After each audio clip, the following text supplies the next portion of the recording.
Guys अनि यतिखेर म आकाशको डाँडा चुलीमा छु। अनि यस्तो गर्मी भयो अनि त्यहाँदेखि यस्तो लथालिङ्ग बिछाएर फेरि अनि त्यहाँबाट ब्याग स्याग राखेर म घर पनि पुगेको छैन खासमा फिलिङदेखि आएको। अनि यस्तो छ है। अनि यहाँ चाहिँ हाम्रो दाइको अब हो चौतारा। अनि यहाँ चाहिँ मजाले बसेर अनि अब हाम्रो खान्ते पिन्ते सुरु हुन्छ यहाँ सुप्रभा आन्टीसँग। सुप्रभा आन्टी चाहिँ स्कुलदेखि फर्किँदै हुनुहुन्छ, घर पुग्नु भएको छैन। आधी बाटोमै अब हाम्रो खान्ते सुरु हुन्छ चटपटे। अनि करेन्ट अनि फ्रुटी पनि छ नि फेरि हामीसँग। हाम्रो के भन्छ यसलाई चाहिँ सर्ट पिकनिक। अनि यहाँ चाहिँ टावर छ है, यो चाहिँ एनटिसीको टावर हो। अनि एनटिसीको टावर चाहिँ यति धेरै अग्लो अनि अलिक पर त्यहाँ पर पनि टावर छ एउटा। अनि यस्तो यस्तो छ। आज चाहिँ म खासमा मेरो गाउँघरमा छु है। हाहा भोक लागेको छ नि त कति धेरै। फेरि म त गार्डनमा पो आइपुगेँ अरे नै। आन्टी र म त आइपुग्यौँ। कति राम्रो राम्रो फुल फुलेको छ।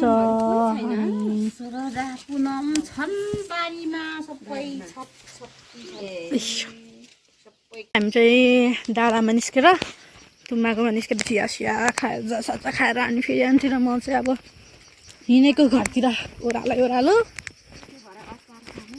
अनि अचार खानु भनेर यहाँ ऊ पनि टिप्नु भएको छ। पुरेन यस्तो मिठो। वाउ कति मिठो आउँदैछ सेन्ट। अनि के हाम्रो गाउँघरहरू चाहिँ यस्तो छ है। यो चाहिँ हिजोस्ति बिहे भएको नि त। अनि त्यही भएर यहाँ चाहिँ एउटा अब आजभोलि चाहिँ के छ भन्दाखेरि यो उसको खेती धेरै हुन्छ क्या यहाँनिर। के अरे किबीको। अनि केमा लाएको नि त अन्त साँच्चै कि कलर गरेर। अनि यहाँ चाहिँ यस्तो छ 3-4 घर जति चाहिँ किबी नै रोप्नु भएको रहेछ यहाँ बाजेहरूले। अनि प्रायः किन अब बारीहरू सबै उ छैन त। अनि मकै त छैन त नि। इस किबीहरू जस्तो छ। अब हामी चाहिँ गएको एउटा आमा लसुनहरू कत्रो कति साह्रो फर्स्ट आएको पो। कस्तो दामी लसुन हो आम्मामा। कति राम्रो आएको भिडियो पनि बाफ्रे। अनि फाइनली हामी चाहिँ गाउँ डुलेर अन्तिममा चाहिँ आफ्नै गाउँमा आइपुगेको छौँ है। हरियो परियो यस्तो छ अहिले चाहिँ। यहाँ तल बोजूले यो मान्छे चाहिँ को टुरिस्ट आएछ भनेर पुरा चाहिँ उकालो हेरेकै हुनुहुन्छ। 1 घन्टा भइसक्यो हामीलाई हेरेको।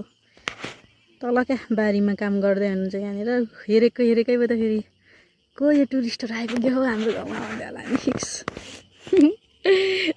पातलो छ राम्रो छ है। वाउ अनि हामी त यतिखेर जाँदैछौँ कहाँनिर भन्दाखेरि चाहिँ डक्सक्स बोकेर होइन घाँस काट्नुलाई। अनि यहाँ चाहिँ ऐसेलु छ है। अब ऐसेलु खानुपर्ने हुन्छ यस्तो यार। भ्याइएन कहाँ गयो ऐसेलु चाहिँ खै। ओ माई गड ऐसेलु यस्तो छ ल टिप्नै खाने। मिला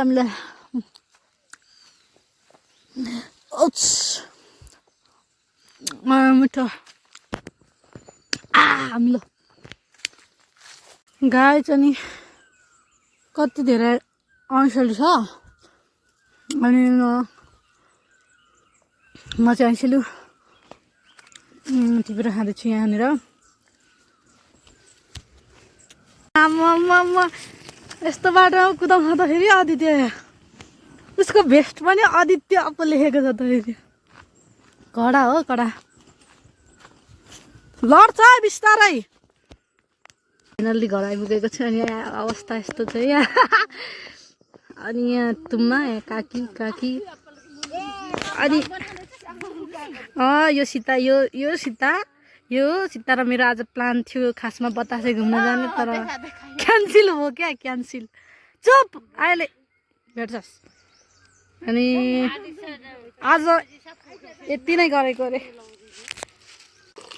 जोड्यो भन्नु नि कति पनि के ढोगिराख्नु अरे नि होइन पहिला पहिला त अलिअलि त गर्नु परिहाल्यो नि के ढोगिराख्नु होइन होइन एक दुईजनाहरूकोबाट उ गरेको इन्भाइटहरू गर्छु यो चाहिँ के भन सिङ्ला बेन्दा सिङ्ला भेन्दा रुख टमाटर बाउली त बाउनी हो कि लिम्बुनी हो के भन्दैछ सै रुख टमाटर अरे रुख टमाटर सिङ भनेको के हो लिम्बूबाट सिङ्ला भेन्दा भन्छ अनि सिङ्ला बेन्दा त भने त हो रुख टमाटर भन्न तेरो उसले चिन्दै हाल यो चाहिँ रुख टमाटर हामी यसलाई चाहिँ सिङ्ला बेन्दा भन्छौँ अनि यहाँ चाहिँ एकदम धेरै एकदम बाक्लो तरिकाले चाहिँ उहरू फलिरहेछ के अरे ऊहरू फलिरहेछ यो के भन्छ यसलाई आडु बखडा अब अहिले चाहिँ वैशाख महिना हो अबको जेठ अन्तिममा चाहिँ जेठ अन्तिममा चाहिँ यो टक्कसँग चाहिँ खाने बेला पनि हुन्छ